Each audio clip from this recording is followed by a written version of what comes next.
안녕하세요. 야생의 의로 산책길 동식물에서 찾은 자연의 항우울제라는 책을 슬라이드하겠습니다. 에마 미첼이 지었고요. 심심출판사에서 출간하였습니다. 저자 에마 미첼은 동식물과 광물, 지질학을 연구하는 박물학자, 디자이너이자 창작자, 일러스트레이터이기도 합니다. 저서로 겨울나기를 Making Winter라고 했네요. 그리고 이 책 야생의 의로가 있습니다. 이 책이 속한 분야는 인문, 심리학, 교양심리입니다. 야생의 의로라는 제목이 마음에 듭니다. 이 책의 주제어는 심리학, 신경과학, 우울증, 해고록, 치유, 균형입니다. 거실을 나서지 않고도 문 밖의 봄날을 엿보게 하는 책. 우울한 날에도 나 자신을 위해 무언가 할 수 있다는 사실은 확실한 의로가 됩니다. 저자는 25년간 우울증을 알아왔습니다. 사실 정신과 의사인 스코펙이 지은 아직도 가야 할 길이란 책을 보면 우울증은 성장의 요체라고 하였는데요. 그래도 25년은 너무나도 긴 세월인 것 같습니다. 이 책은 그 긴 기간 동안 걸쳐 겪어온 우울증에 관한 저자의 회고록이라고 할 수 있습니다. 저자는 가벼운 무기력증에서 자살 충동에 이르기까지 우울증의 다양한 양상을 경험하며 그런 시기마다 자신을 의로했던 자연의 모습을 생생한 글과 그림, 사진으로 옮깁니다. 우리들 대부분이 한 번쯤은 겪는 우울증에 대한 친근한 동행의 책이라고 할 수 있습니다. 책 속으로 들어가 보겠습니다. 나는 집에 돌아와서 오늘 해변에서 찾은 것들을 지금껏 모은 조개 껍질과 화석 옆에 펼쳐 놓는다. 채집한 식물과 화석을 들어놓고 살펴볼 때 내 마음은 그림을 그리거나 빵을 반죽할 때와 비슷한 상태가 된다. 내면의 갈등이 누그러지고 평온이 찾아온다. 나는 온전히 나 자신을 위해 선택한 물품을 진열하며 자그마한 임시 박물관을 조성한다. 그 과정은 의안을 주고 우울을 걷어갈 뿐만 아니라 이 사물들을 찾아낼 때 느꼈던 만족감을 증폭시킨다. 나는 정리하고 진열하는 일과 연결된 정신적 경로에 호기심을 느낀다.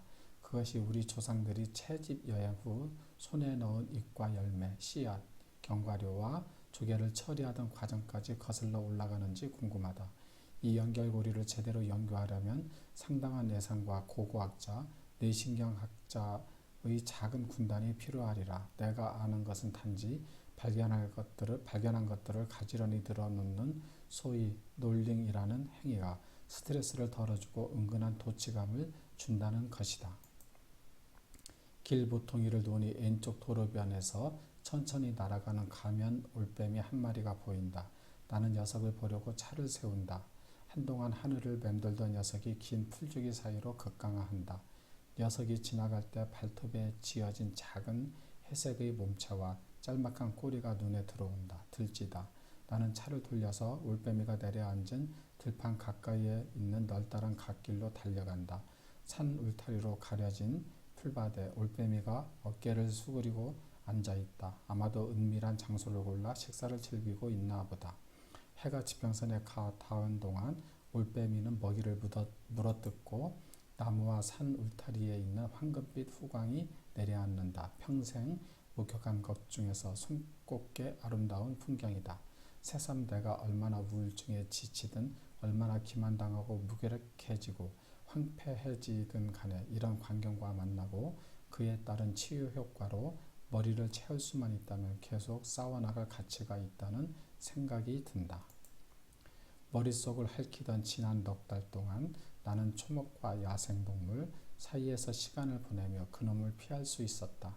나는 해변과 습지, 숲과 초원을 찾아다니며 의기양양한 찌르레기 떼와 갈퀴덩굴, 새싹의 풋풋한 실록으로 눈과 마음을 가득 채웠다. 날씨를 가리지 않고 산책에 나섰으며 그렇게 옮긴 걸음 하나하나가 미세하게 내의 화학작용을 조절하여 내가 겨울을 버틸 수 있게 해주었다. 우울증을 제어하려면 꾸준한 경계가 필요하다. 자연 속에서의 산책, 창의적으로 보내는 시간, 그리고 홀로 있을 때 곁을 지켜줄 호박색 털 복숭이 친구라는 방어용 무기를 갖춘 일상적 전투 말이다. 나는 우울증과 싸우느라 지치고 활력이 거의 소진된 상태다. 힘을 모으려면 따뜻한 나날과 펜랜드의 햇살이 필요하다. 검은 찌빠기 노랫소리를 들으며 나는 그렇다. 행복하다. 서정적이고 덧없는 그리운 노랫소리가 머릿속에 현란한 색의 불꽃을 터뜨린다. 모든 것이 평온하다. 이 글을 쓰는 지금 지난달에 묘사했던 암담한 상태는 끝났다. 나는 어마어마한 안도감을 느끼지만 살아오면서 이미 몇 차례나 같은 상태에 빠진 적이 있다. 그것은 마치 흑요석 칼날처럼 음침하고 치명적이다. 나는 엑스터 대학교의 연구 결과를 읽는다. 우울증을 완화하려면 주변 경관에 새가 있는 것이 효과적이라고 한다. 조류학자 자가 치유를 시도하기 위해 나는 우리 정원에 새들을 끌어들이기로 한다. 지난번의 우울 사파 기간 동안 소소한 프로젝트에 집중하는 것이 끔찍한 죄책감과 슬픔의 자동 공급을 막는 효과가 있다는 것을 깨달았다. 나 자신에게 주는 선물로 예쁜 새 모이 보관소를 산다. 이후 며칠 사이 참새 무리가 단골 손님이 되고 박새와 찌르레기 한 마리, 오색 방울새 한 쌍, 거기다 기쁘게도 오목눈이까지 몇 마리 찾아온다. 오목눈이들이 주고받은 높고 날카로운 울음소리를 우리 집 정원에서 들으니 기분이 짜릿하다. 이 작은 새들에게 감사하는 기분이 솟구치고 문득 마음의 변화가 느껴진다. 치유되는 느낌이다. 뒷마당에 새들의 실시간 생중계 채널이 있다는 생각이 효과적으로 우울함을 쫓는다. 불가능해 보이는 과업을 끈질기게 수행하는 사람을 제비에 비유하는 건 진부한 표현이지만 제비의 여행길은 정말로 놀랍다. 도중에 여러 마리가 폭풍우나 포식자에게 목숨을 빼앗기긴 해도 대부분은 무사히 도착해서 짝짓기를 하고 알을 낳아 새끼를 키운다. 여름 내내 깃을 달린 날쌘 화살처럼 들판 위를 돌아다니다가 전화선에 모여 앉아 다음의 이동을 준비하겠지. 내 상태가 대체로 괜찮은 계절 동안 제비들은 이 지역에서 지낸다. 경이로운 여정을 마치고 우리 집 정원에서 쉬는 저 새를 보니 전율이 느껴진다. 제비가 목적지에 도착했듯이 나 역시 또 한 번의 겨울을 이겨낸 것이다.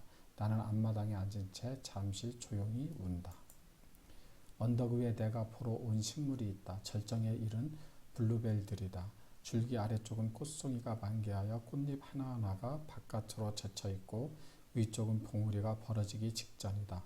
깊고 진하고 선명한 푸른빛이 꽃과 함께 흔들리며 울려 퍼지는 듯하다. 블루벨 사이에 허브 베이트, 숲 바람꽃, 땅감자 줄기로 뒤덮인 땅빼기가 있다.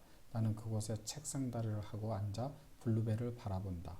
햇살과 풍요로운 꽃들이 시야를 가득 채우고 뇌세포에 이른다. 최고로 맛있는 초콜릿 케이크나 집에서 만든 짭짤한 감자칩을 먹을 때 같은 강렬한 만족감이 퍼져나간다. 마치 내 마음이 이 광경을 먹어치우고 거기서 양분을 취하는 것 같다. 나는 우울증에 붙들릴 때마다 내가 가진 모든 무기를 동원해 맞서 싸우고 간신히 벗어나 서서히 회복하며 다시 인생을 살아가려 애쓴다. 벗어날 수 없는 진 빠진 악순환이지만 오늘도 나는 굳건하게 견디고 있다. 내가 이 상태를 완전히 벗어날 가능성이 없다는 걸 안다. 이 병은 내 인생의 절반이 넘는 시간에 걸쳐 삶을 온전히 누릴 능력을 빼앗았다. 이 병은 거대한 잿빛 민달팽이처럼 내 마음을 깔고 앉았지만 나는 할 수 있을 때마다 그놈에게 타격을 가하며 빠져나오려고 애쓴다. 숲속의 새와 식물 사이에서 시간을 보내면서 그놈에게 한 방을 먹이고 그림을 그리거나 손으로 무언가를 만드는 기분 전환 활동을 통해 좀 더 긍정적인 정신 상태를 조성하며 그놈을 걷어찬다. 상담 치료사를 찾아가고 날마다 약을 먹고 우울감에 압도당할 것 같으면 복용량을 늘린다. 딱 하루만 아침에 일어나 내가 하는 일은 순수하게 즐길 수 있다면, 내가 할 수 있는 일에 대한 기대를 줄이지 않을 수 있다면 나는 렉퍼트 호숫가에서 작고 희귀한 새의 아름다운 노랫소리를 들으며 소리내어 운다. 거기선 채 눈물이 흘러나오게 놔둔다. 어느 여름에 나는 신기한 무늬가 있는 조약돌을 주웠다. 조약돌에는 작고 뾰족한 화산 같은 것이 튀어나와 있는데 주변의 바위에 있는 것과도 비슷했다. 조약돌이 마음에 든 나는 그것도 양동이에 집어넣었다. 내가 만든 작은 웅덩이에 갇힌 새우와 개들이 꿈틀대는 걸 지켜보고 있을 때 무언가 아주 미세하게 움직였고 조약돌이 살짝 흔들리는 것처럼 보였다. 그때 작은 화산의 꼭대기가 뚜껑문처럼 활짝 열리더니 가느다란 분홍빛 술 모양 촉수들이 소나기처럼 불쑥 튀어나왔다. 촉수들은 위쪽으로 물을 훑다가 일제히 뚜껑문 속으로 사라지기를 반복했다. 라이프 온 어스에서 본 것과 비슷한 장면이 눈앞에서, 그것도 내가 모래밭에 쪼그려 앉아 들여다보던 반 리터 분량의 바닷물 속에서 일어난 것이었다. 그렇게 짜릿한 경험은 놀이동산에서 롤러코스터를 탔을 때를 제외하면 처음이었다. 나는 나의 존재 여부와 관계없이 행동하는 매혹적인 생명체를 목격했다. 그것은 자연과의 접촉, 화사한 빛깔의 플라스틱 양동이 속에 살아 숨쉬는 야생의 흔적이었다. 나는 그 체험에서 희열을 느꼈고 비슷한 체험을 더욱더 많이 하길 원했다. 해양 생물학자 윌리스 리컬스에 따르면 해안에서 서서 바다를 내려다보거나 흘러가는 강물을 지켜볼 때 눈과 뇌는 시각적 자극에서 벗어나게 된다. 뇌를 의한 휴가이자 현대 생활에서 피할 수 없는 부산하고 끊임없는 자극으로부터의 휴식, 일종의 해양 명상인 셈이다. 물살에 발을 맡기고 있는 동안 나는 그것을 분명히 느낀다. 파도가 밀려 들었다가 쓰러져 가는 동안 마음은 차분한 정체 상태로 흘러든다. 코바늘 뜨개질이나 스케치를 할 때와 비슷한 기분이다. 내면의 소란이 가라앉고 어두운 생각도 사라진다. 자연 속에서 보낸 시간은 오래 나의 부서진 정신을 치유해 주었다. 3월의 가장 암담했던 날, 내 생각을 되돌리고 나를 제살의 목전에서 붙잡은 것은 도로 중앙 분리대에 있던 은은한 초록빛 띤 묘목이었다. 지난 12달은 힘겹다 못해 비현실적이고 끔찍한 시간이었다. 대부분의 시간 동안 내 마음은 갈기갈기 찢어진 상태였지만 정말로 쓰러질 것 같을 때마다 어느 새의 모습이나 숲속에서의 짧은 산책이 최악의 우울증 증세를 피해 갈 수 있게 해주었다. 이 사실은 나에게 엄청난 의안을 준다. 야생의 쟁소는 내게 꼭 필요한 약이자 안정망과도 같았다. 마치면서 이 야생의 의로가 이 저자가 25년 동안 우울증을 겪었듯이 우리 누구나 겪는 우울증에 아주 유용한 책이라고 생각이 되어서 일독을 권합니다. 감사합니다.